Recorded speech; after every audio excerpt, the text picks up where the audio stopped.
Hello everybody, and welcome back down to the shop. I'm glad to see every one of you. Glad you stopped by today. What we're going to talk about today is pre-spawn.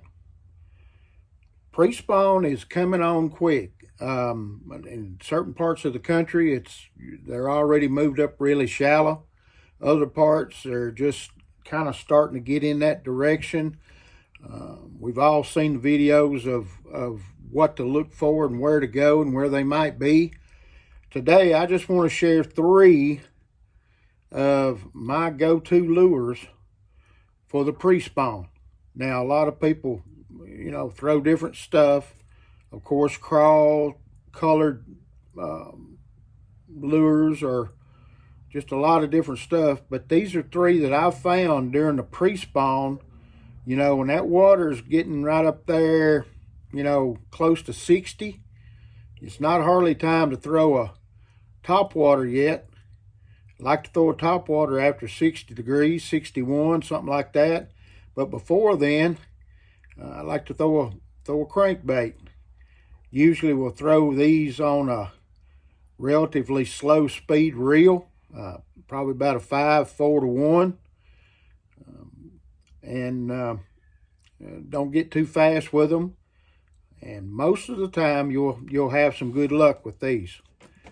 The very first one I'll show you, and I've caught a lot of fish with this one. And all of these are flat side lures. Can't beat a flat side in the pre-spawn because of the tight wobble action that it's got. It's just something about that they really like. This is one of my favorites right here. It's a Spro Little John. You see it. Now, I would probably throw that if the water's pretty dingy, getting closer to muddy. That's what I would throw, but I would still throw that flat side.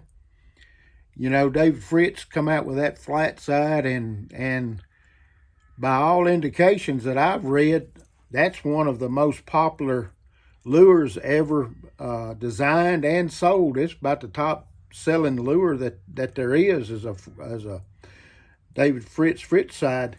But a flat side lure, it has a real tight action, and it's a really good one in the pre-spawn. A lot of people throw spinner baits and just all kinds of different, but these are the ones that I usually will have on. Next one is a Rappler. It's a Ott's Garage Tiny 4 is what that is. Of course, you can see how thin it is. It's got the computer board bill with it.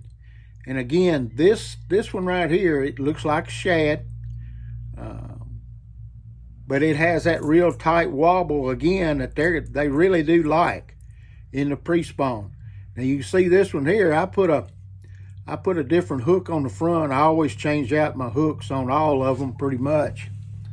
And but you can see I changed out to that red hook on the front. For some reason they like that red hook on front. But again, it's that flat side. You can see what it looks like in a shad pattern. I also have some of these that are a red or so color.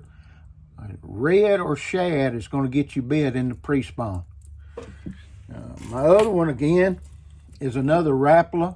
It's a Ott's Garage 04, and you can see the crawl pattern it is. Just a slight bit of orange to it. It's got that crawl pattern to it.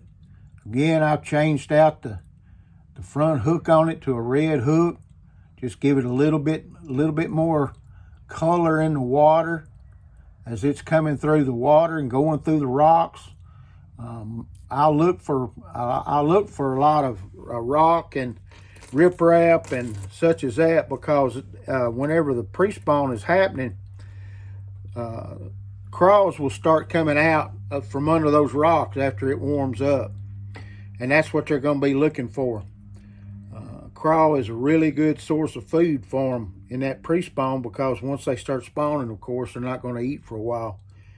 And so those are 3 of my favorite I throw other things too. I throw, like I said, I'll throw something of a craw color, wiggle wart. I'll throw a lot of different lures, but those three are my favorite. And like I said, I would probably have those tied on, depending on watercolor and such as that. So I appreciate y'all coming down to the shop and stopping by. I'm always glad to see y'all. Appreciate your subscription to the channel. And we've almost got 1,000 subscribers now. And I appreciate each and every one of you. So y'all come on back and stop and pull up a chair and we'll talk about some more lures sometime. Thanks a lot.